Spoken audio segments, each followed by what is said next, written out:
Good morning, fans of the New York Metropolitans. How we all doing? Happy Wednesday to you all. Uh, how you been enjoying the playoffs? Have they been wacky or what? What a day yesterday was. Cody Bellinger. Now, I always remember Cody like swinging at his kneecaps and hitting the ball out, but he hit some high cheese yesterday, and that whole thing turned around. And how about the Astros without any starting pitching? They're right back in it.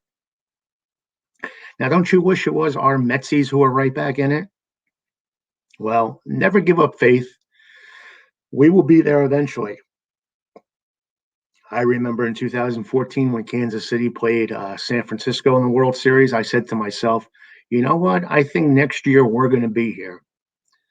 I didn't know if we'd be playing Kansas City, but I just knew looking at Kansas City and San Francisco, the Mets weren't too far behind.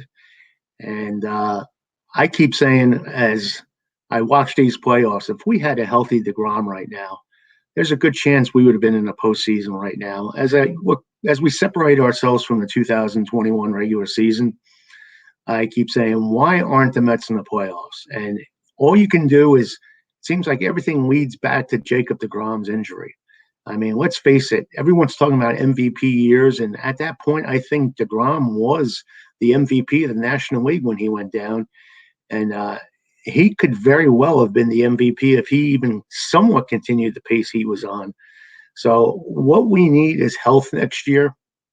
We need health. We need a healthy Syndergaard. We need a healthy DeGrom. And by all means, we can't have just Brandon Nimmo and J.D. Davis hitting the first 2 months of the year like they did this year. Well, J.D. may not even be on the team next year.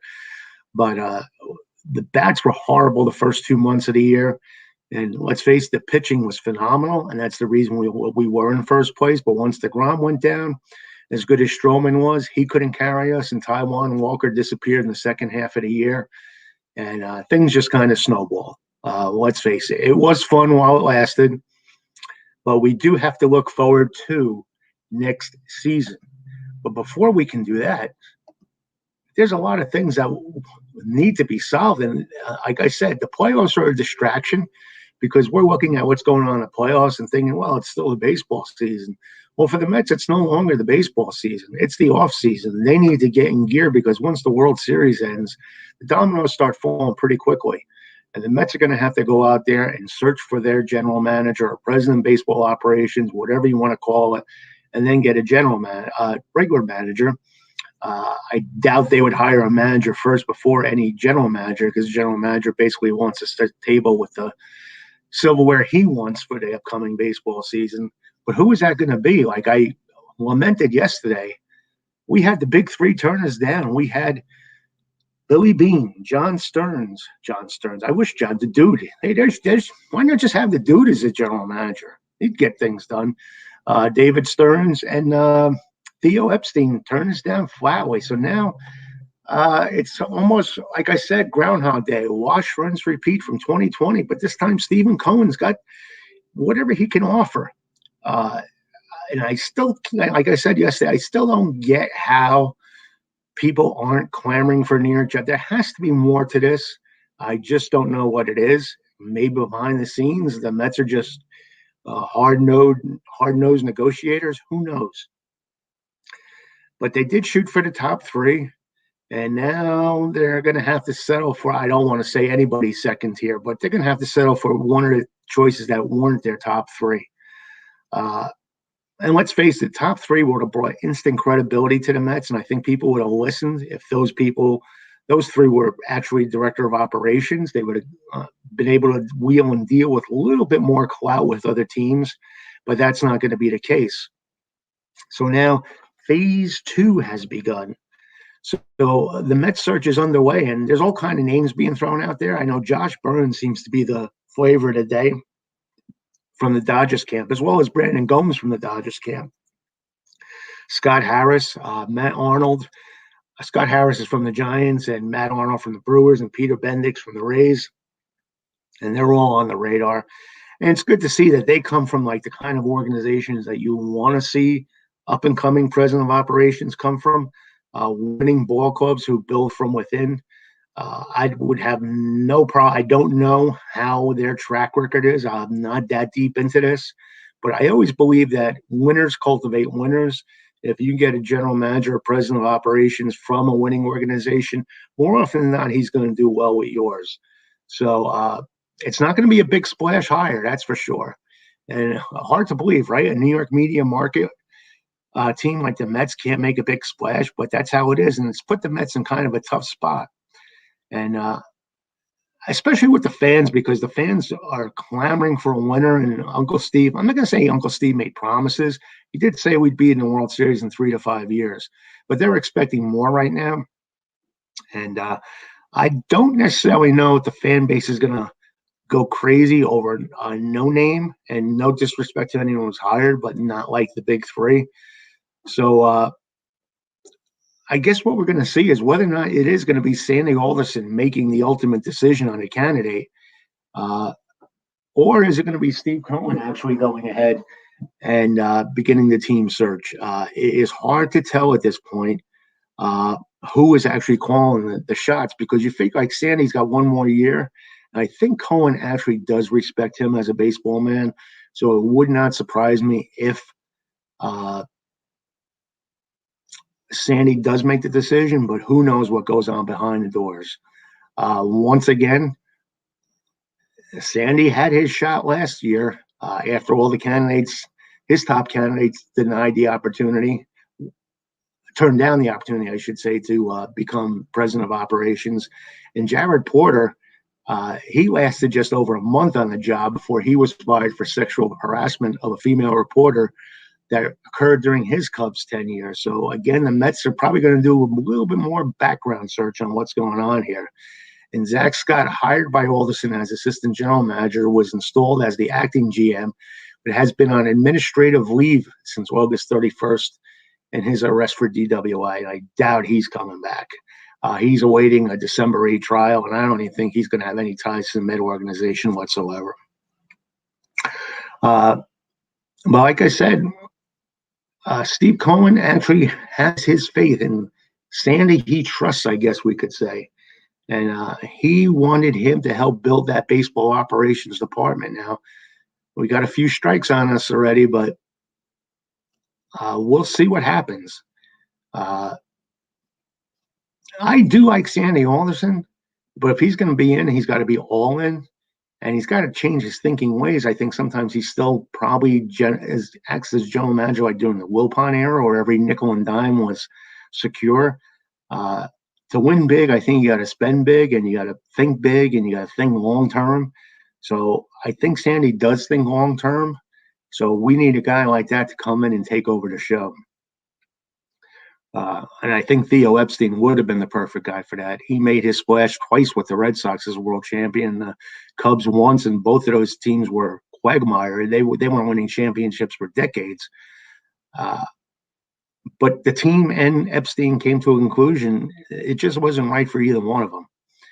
And for a second straight year, the Mets were denied permission to speak to Stearns. I think Stearns might have been open to coming to the Mets because he was a Met fan growing up, and he is from the area.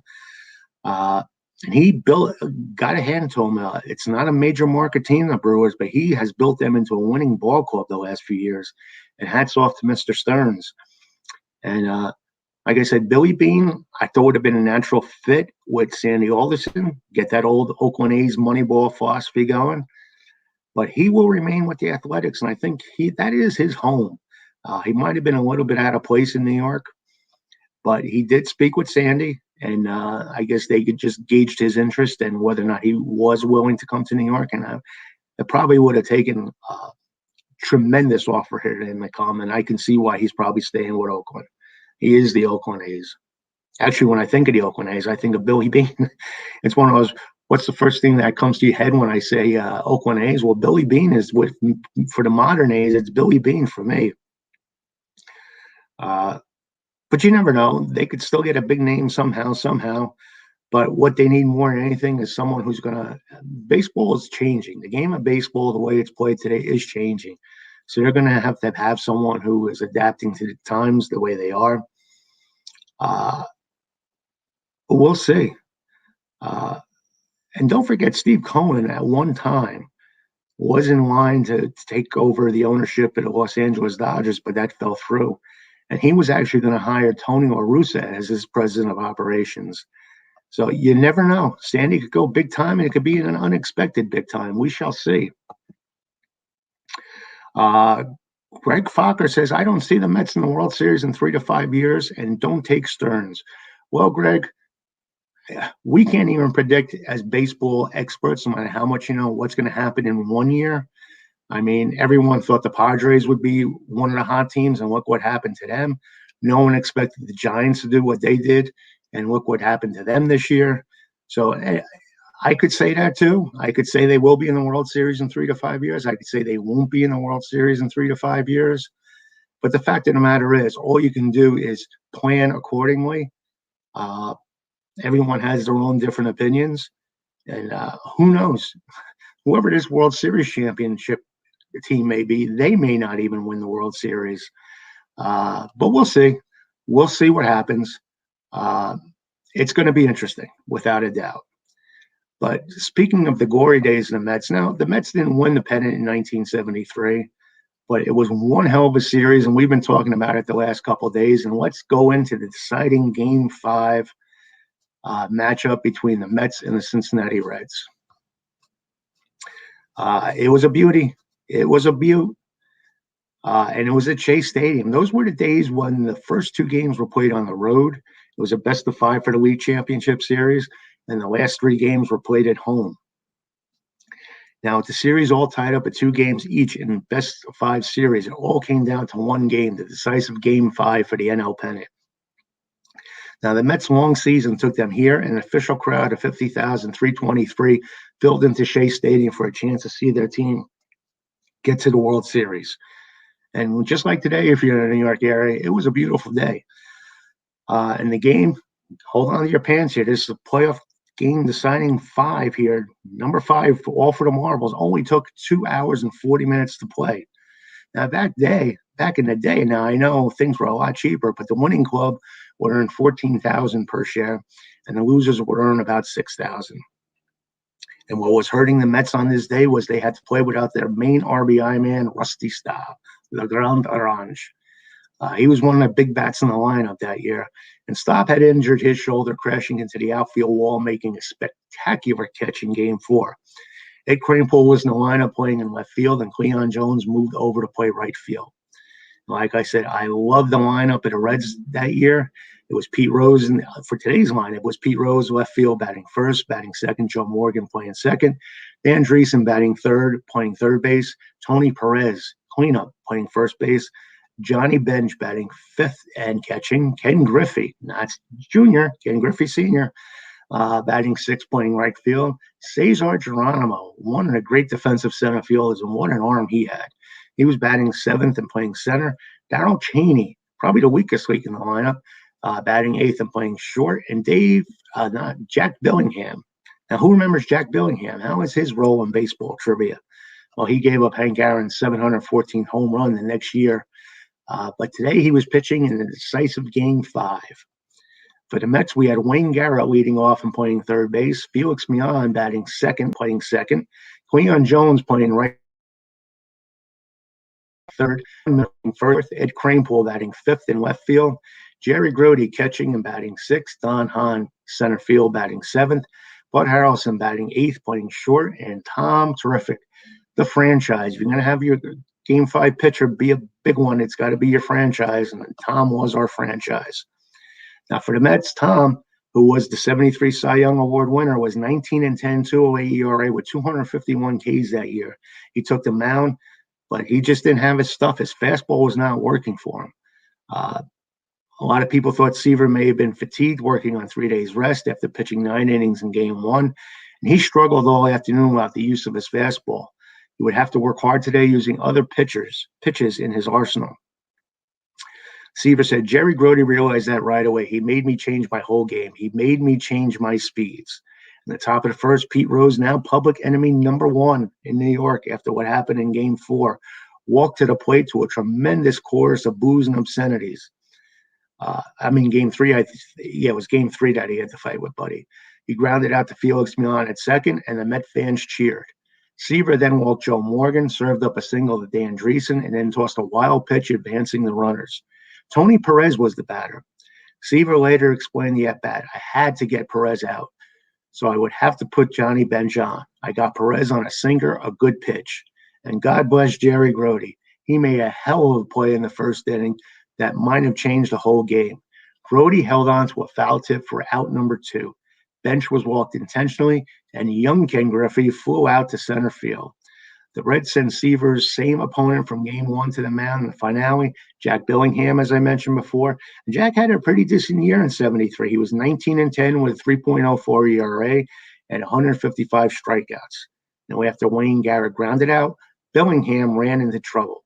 The steady Felix Meon singled, and Cleon Jones followed with another base hit to right field. The hammer, John Milner, then drew a walk to load the bases. Steady Eddie Kranepool in the lineup for the injured stop had said with a smile before the game, I'll be in left field today in Pete Rose's Rose Garden. I hope I bloom. You gotta love Eddie, the senior statesman and spokesman for the Mets. He sure did, as a steady Eddie delivered with a base hit to Rose in left field. Meon and Jones scored as Shea Stadium went crazy. They erupted in a wild roar. Billingham retired Jerry Grody and Don Hahn, but New York was up 2-0. And you always want to take that lead in a decisive game. Now, in the Reds' third inning, Rose grounded out weak with Seaver and left the field to more boos. They weren't going to go easy on Pete in this series, that's for sure. Then Joe Morgan doubled and advanced the third on a right fielder error on Rusty stop. Dan Dreesen hit a sacrifice fly to Kranepool on left, putting the Reds on board 2-1, so the deficit was cut to 1. And the top of the fifth inning, the Reds tied it up. We didn't want to see this happening, did we, Met fans? As Rose led off with a double and scored on Tony Perez's single to right field. The game was tied, and everyone held their breath until the bottom of the inning. This was a Met team with a lot of heart.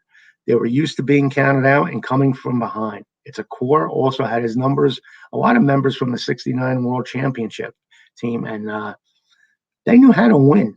I mean, they may not have been the most talented, but they were there before, and they quickly responded to the Reds tying the game. Wayne Garrett led off with a double to right field, getting the Mets fans to start, "Let's go Mets." Next up, Felix Meon, who was second in the NL in sack hits on the season, was called on to do the same thing. Yeah, back in 73, they bunted the runner over. What did they know that we didn't know now? Or what do we know now that they didn't know now? The bunt was fielded up by Billingham, who was instructed by Bench to throw to third base. At third, rookie Dan Dreesen fielded the ball and stood on the base. Dreesen, a natural first baseman in a different position, had a mental lapse. He never tagged Garrett, and since there was no force play, all runners were safe. Reds manager Sparky Anderson told the media it was just inexperience, and he defended Dan Dreesen. Next, Cleon Jones delivered with his second hit of the game, a double off the left field wall, scoring the go-ahead run. Anderson yanked Billingham, bringing in Don Gullett. Yeah, the flamethrower, Don Gullett again, 18-8, 3.51 ERA on the season. And John Milner drew a walk, and then a very special moment happened at the Big Shea. Yogi Berra then set up the great Willie Mays to pinch hit for Ed Kranepool. As he walked to the plate, the Shea Stadium crowd gave Willie an incredible standing ovation. Well, it may have been his final last time at bat in New York City. He would get one final at bat in Game 3 of the World Series, however. It was a very touching moment. Even Reds catcher Johnny Bench gave Mays a tap on his back as he stepped to the box. The Reds manager, Sparky Anderson, changed pitchers again, bringing in Clay Carroll. He was their go-to guy with 14 saves on the year.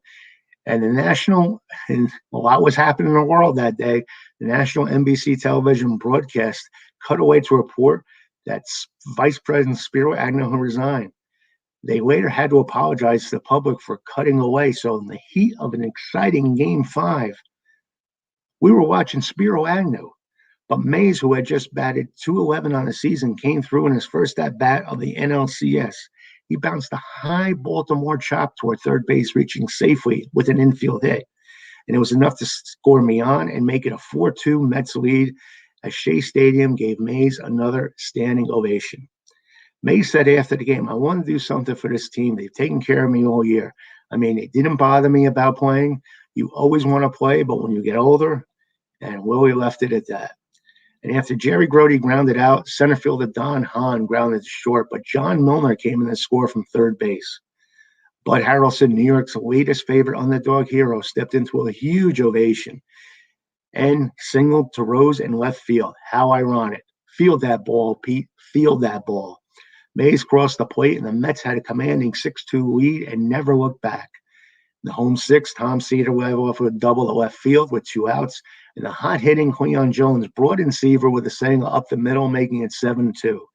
And on the mound, Seaver allowed just 1 hit over the next 3 innings, and a very tense atmosphere led us to the 9th inning. At this point in the game, in time, the Reds threatened a bit, but most people were more concerned about what was going on around Shea Stadium. Now, unfortunately, many of the younger fans had made their way from the upper deck to the box seats area in order to charge the field after the final out was made. The lower level was overflowing with fans who wanted to be a part of the action. In the 9th, Cesar Geronimo lined out to Meon for the final out, first out, I should say, and Seaver began to tire. He gave a base hit to pinch hitter Larry Stahl, and then walked Hal King.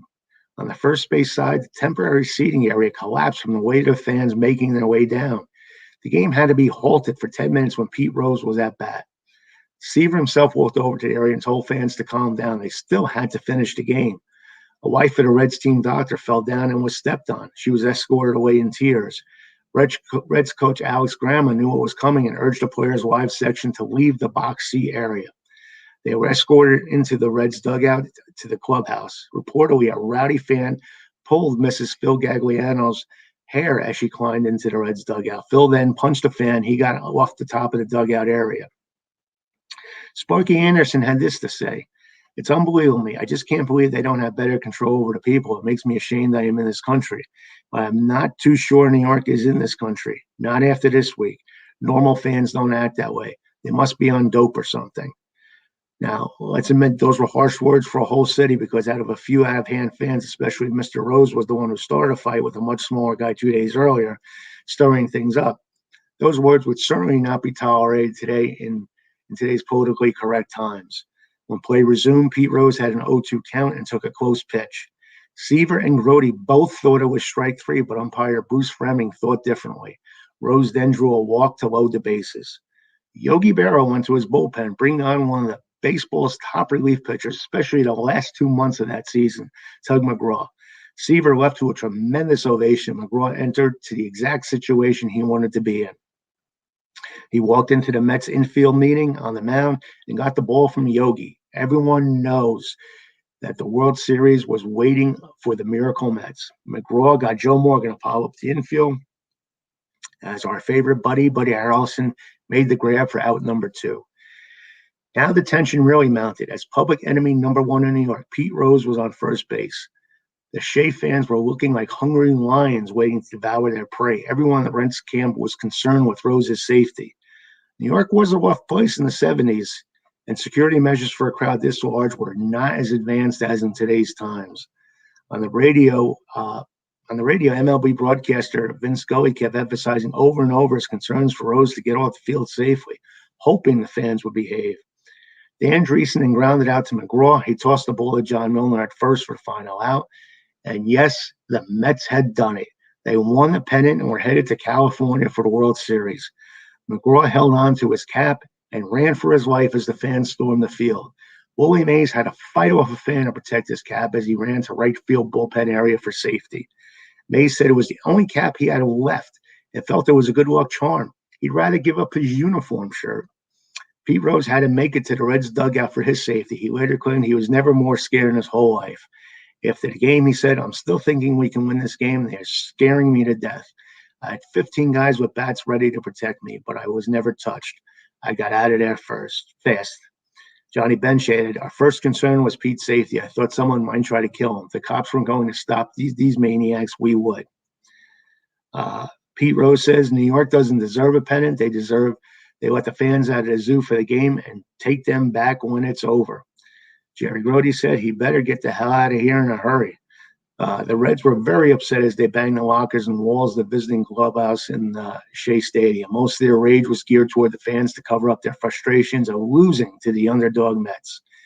Johnny Bench told the press, We had Seaver on the ropes in the first inning with another hit, and bingo, maybe he'd be out of there. We didn't get that hit. The Reds boarded their bus home to a long winter.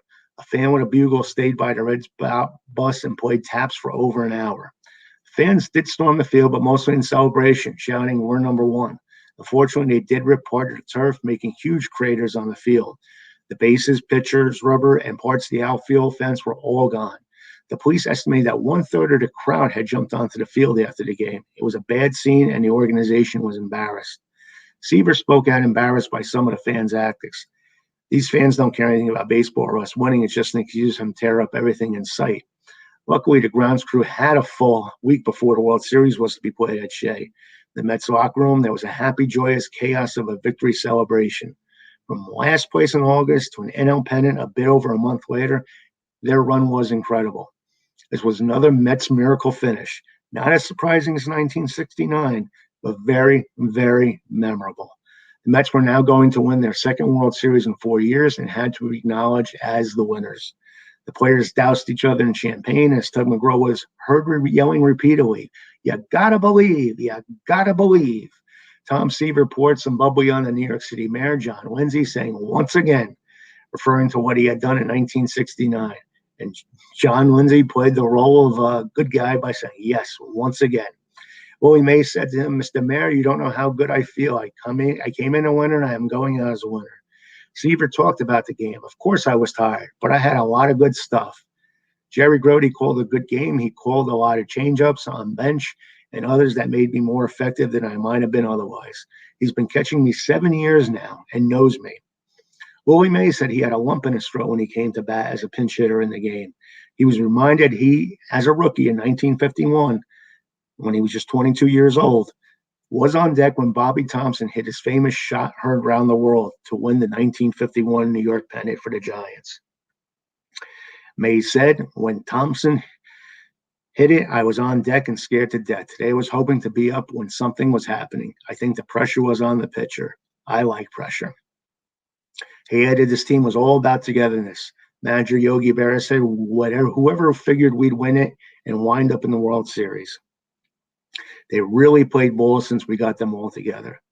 The team's owner, Joan Payson, said, "I'm so stunned I could scream." And as a 12-year-old, I was screaming. I was ecstatic over what was going on at City Field, Shea Stadium was still the same to me. Shea Stadium that day. I wasn't able to attend the games, but I was home from school watching that game on TV, and it was just fantastic. It was fantastic. And so the 73 season has a special meaning to me because that's when I was really, my life was obsessed by baseball, and the Mets were a major reason why that year. And it was a miracle run. Unfortunately, we didn't do it against the A's, but we did well against the Reds, and that was fun. You know what else is fun, my friends? Celebrating Met birthdays, and we got quite a few. And we dig deep for these Met birthdays for you. Why did you know that it's Whit Matthews' birthday?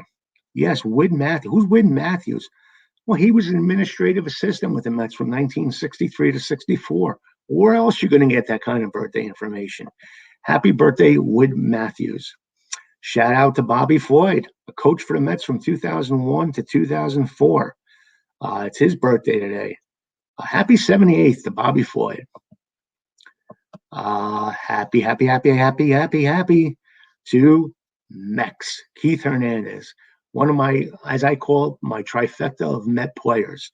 My other two favorites are David Wright and Tom Seaver, but I just love Mex all around. Not only, to me, Tom Seaver was the ultimate professional and the leader of the 69 team.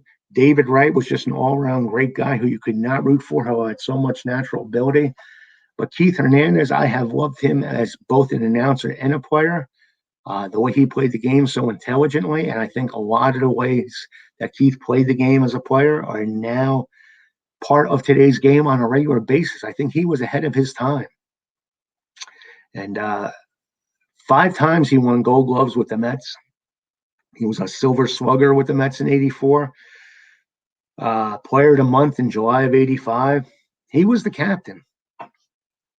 And why he's not in the Hall of Fame, I don't know. But I'm so glad we get to enjoy him almost daily on New York Met broadcast. He is my favorite announcer of all time. There, I said it. Happy birthday to Rick Ownby. And ironically, Rick Ownby, along with Neil Allen, was traded for Keith Hernandez. So the birthday boys swapped. They didn't swap birthdays, but they swapped teams. Rick Ownby, happy birthday. Happy birthday, happy to Jonathan Hurst. If you guys remember Jonathan Hurst, you're diehard Met fans because he was on that lame 1994 team. Pitched in 7 games, 10 innings, with an ERA of 12.60. Happy birthday, Jonathan Hurst. And maybe his luck would have been a little bit better if he didn't wear number 13, but that's the number he wore with the Mets. And Mel Harder, one of the great pitchers back in the day with the Cleveland Indians. Well, happy birthday to Mel. Now, why are we celebrating a Cleveland Indian player? Well, he was a Met coach in 1964. So happy birthday to Mel Harder. Actually, I'm sorry, Mel Harder passed away on this day. So I take that back and I apologize to the Harder family. He passed away on this day, and also passing away on this day, Chuck Hiller. Chuck Hiller was a second baseman for the Mets in 65 through 67. All told, he had 594 at-bats, and he also passed away on this day. Boy, do I feel like a jackass now. But I apologize.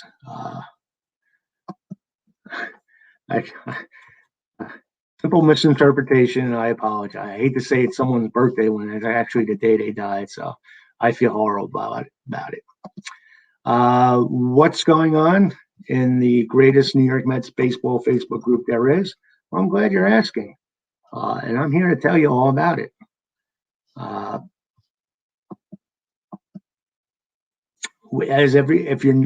Here's my shameless plug. If you're not a member of the New York Mets Baseball Way of Life Facebook group, please do join. We have great content every day, great fans participating. And if you're a Met fan, it's a must thing. If you ever want to reach out to me, my email address is philstan41@gmail.com. Would love to hear from you. And like I said, we're broadcasting on basically everywhere now: Twitter, Facebook. I'm on 2 Facebook groups: Baseball Way of Life, New York Mets Way of Life, and Utopian. So that's 3 that we broadcast daily to, and 2 YouTube channels: the Utopian Baseball Universe YouTube channel and the Baseball Way of Life YouTube channel. And this is always simulcast and put onto our podcast immediately after the show. So if you missed it and you want to listen to the podcast, you're out there and about, please subscribe to the podcast no matter where you are. Almost every carrier carries us, and why wouldn't they? We're that good. So please check us out. We've got to go for it. And Sal Tartaglia, a big Philly fan. And Sal, I want to get you on one of these ventures soon. Now that I'm doing all these broadcasts everywhere, I'm like diarrhea, I'm everywhere. You've got a lot to say, and I'd like to sit down and talk to you one of these days. So give me a shout out, either my email, philstan41@gmail.com. I'm sure we could shoot the breeze and talk like there's no tomorrow. Even though you're a Philly fan, I break bread with everybody. Hey, I'm even Facebook friends with Jimmy Rollins. Jimmy Rollins accepted my friend request, so not that bad. And I do love Philly history, and I love the ballpark. I just had a couple instances there where things just didn't work out. But that's for another story, another time.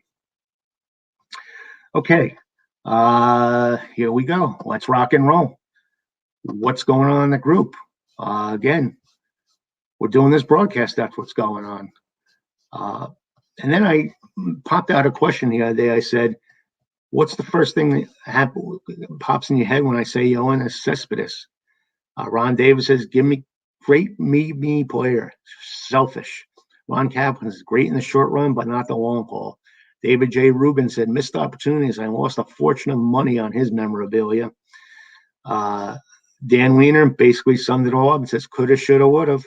Dave Dickey says, I was wrong. I supported the signing. I think most people did. It was almost a must signing because he was the face of the franchise at the time, and it would have been setting the Mets back horribly as a public relations move if they didn't re-sign Yoenis.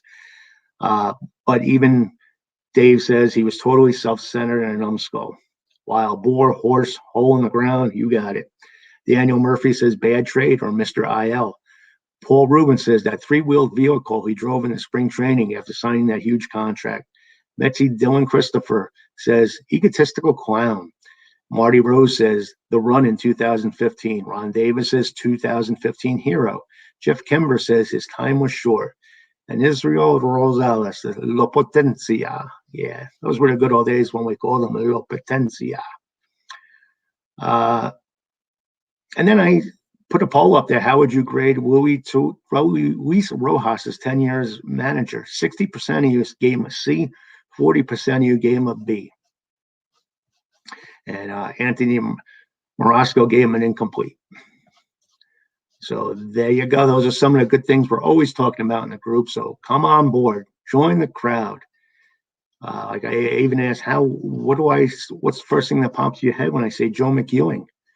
And a lot of you had great answers. Here are some of them. Dave Dickey says Swiss Army knife, future manager. Ron Davis, gutsy player, and he owned Randy Johnson.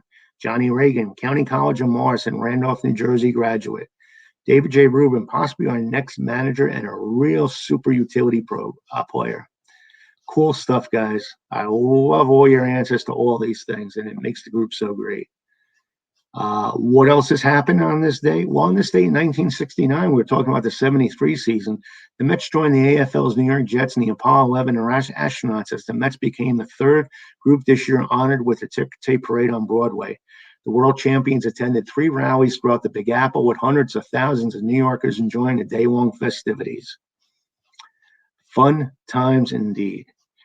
And it is now time for our trivia and Jeopardy questions today. The moment of the day you all look forward to.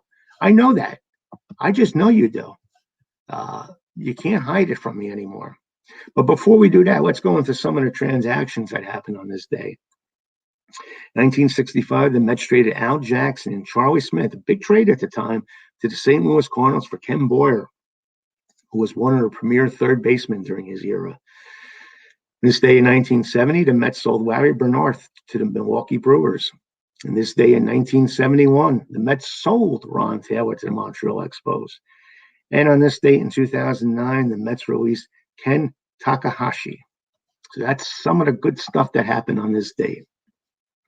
Now, as promised, we are going to go ahead and go with the Met Trivia and Jeopardy question of the day.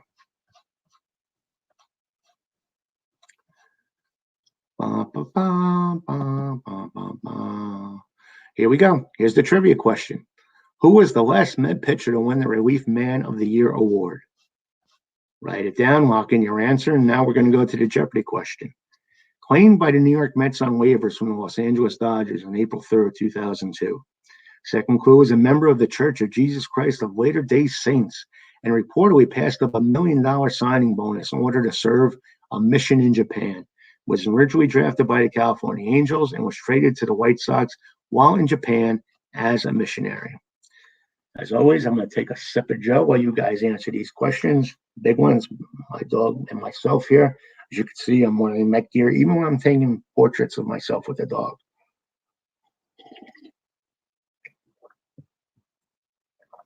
And he's a good dog, Jeff. He loved the Mets.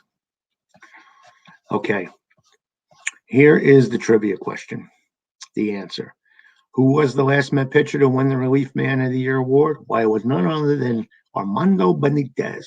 They no longer have the Relief Man of the Year award. I think they stopped it around 2012, but Armando won it in 2001. And our group Met historian Harvey Porras was the first one to come in with the correct answer on that one. Thanks, Harvey. And our Jeopardy, the 2 clues claimed by the New York Mets on waivers from the LA Dodgers on April 3rd, 2002. And number 2 is a member of the Church of Jesus Christ of Latter-day Saints and reportedly passed up $1 million signing bonus in order to serve a mission in Japan. He was originally drafted by the California Angels and traded to the White Sox while in Japan as a missionary. Well, the correct response to that one is, who is McKay Christensen? Now, can I be honest? I didn't think anybody would get this one. But Mr. California himself, Mr. Met memorabilia collector, Mr. biggest Met fan on the West Coast, David J. Rubin, came through with the answer. Congrats. So that's going to wrap things up for today. As always, I want to thank you all for watching, listening, whatever you're doing, however you're getting this, however you're devouring this 40-minute something broadcast. I want to thank you all again, and we'll be back tomorrow with some more great stuff. And again, thank you for your patronage. Thanks for listening. It means a lot to me. And even during the off season, it's fun to say this. Let's go Mets.